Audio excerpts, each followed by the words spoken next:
Hello everyone, welcome back to Vicarious Gaming. I'm Evan Woodruff, and today we're going to be exploring why game genres die. Now, before we get into this, I want to say that I'm highly aware that many of these games live on. The work that independent studios do to produce games is nothing short of fantastic, and this isn't in any way saying that your favorite game or genre is dead. As a matter of fact, leave your favorite lesser known game carrying on its genre in the comments, because I would love to play them. However, as games evolve, AAA developers are bound to direct their attentions towards what is popular and generating revenue for their company. This being the case, many great genres don't see the AAA titles they once did. Today, we're going to talk about some of the reasons this happens and highlight some games you may fondly remember that get less love than an unchosen starter Pokemon.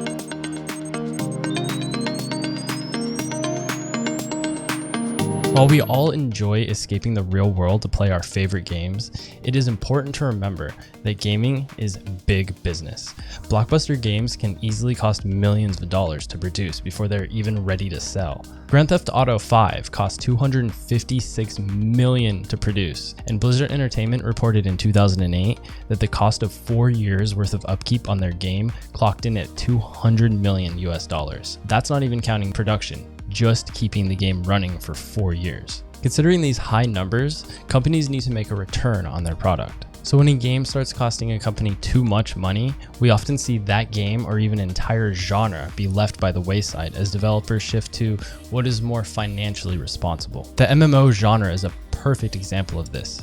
Upkeep of a virtual world isn't cheap, and many companies that produce these titles don't sustain enough revenue to keep their products online long term, like World of Warcraft has. While Blizzard Ironforge is ahead in the genre, other titles simply cannot sustain the player base needed to keep a dedicated server running for their worlds. Without a large enough pool of active players, MMOs are left on life support financially, limiting the genre's overall progress. Topic number 2, player base. Have you ever had a friend tell you about a crazy new game that comes out, like next week, and you've never heard of it? This is a common occasion among gamers, and the reason is simple: oversaturation. See, there are dozens of big name developers and hundreds of smaller scale and indie game developers that are producing new games every year. It's just a lot of playable content, and it's really hard to keep up with. The number of gamers is always growing with the new generations, but so is the number of games. Developers have to compete for a relatively similar player base year after year.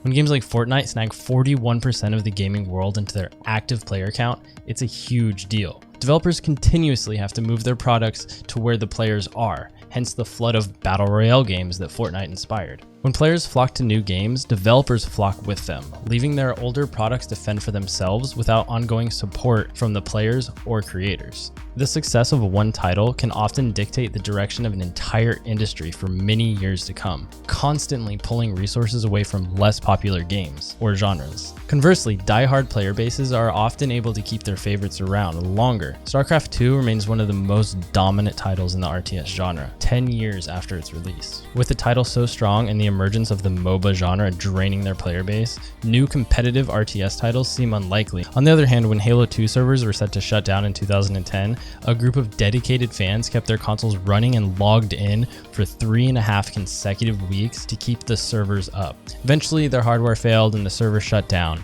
But what a feat. Let me know in the comments below how you support your favorite titles and genres that aren't as popular as they once were. Topic 3.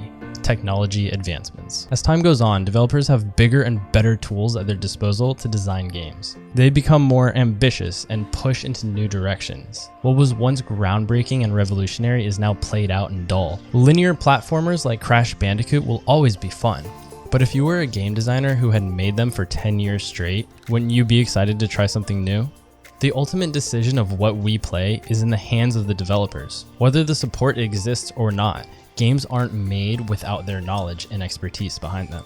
Stealth shooters like Splinter Cell are titles that me and my friends look back on fondly. But as technology evolved, they gave way to more tactical shooters like Rainbow Six Siege and Escape from Tarkov. It's not that these games are inherently more fun or better, but they offer more freedom to developers and players through the advancement of technology. The creativity of developers is what provided us as gamers with awesome experiences, and newer technology allows these creators to use even more of their creativity. These advancements ultimately push games into new territory each year, building on the success of each game before. While some may say their favorite genre has died or doesn't receive the attention it deserves, the point could be made that they simply evolved into something new. The best pieces of our favorite games continue to live on.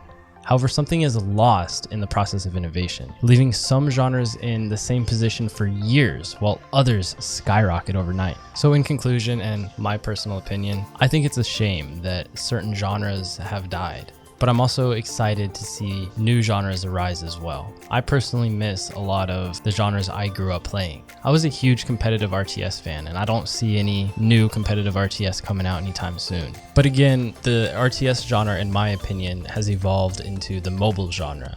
And I have played countless hours of League of Legends. It is one of my favorite games, so I am thankful for that. All I can say is, going forward, if you really love a genre or a game, just keep playing it. Let them know that there is a market out there for some of these older genres, and to not completely forget about them for the next battle royale or MOBA that comes out. All in all, I hope you guys like my analysis of why video game genres die or fade out. I'm excited to hear from all of you about some exciting games that we don't hear much about anymore. We'll be continuing our examination of older games and the progression of the gaming industry as a whole here at Vicarious Gaming.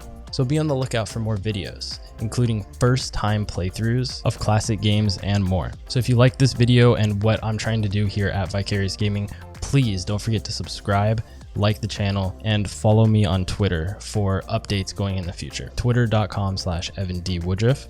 And on May 1st, I will be streaming my first ever experience of the Legend of Zelda Ocarina of Time. Hope to see you there. So yeah, thank you for watching. Stay safe out there. And of course, happy gaming.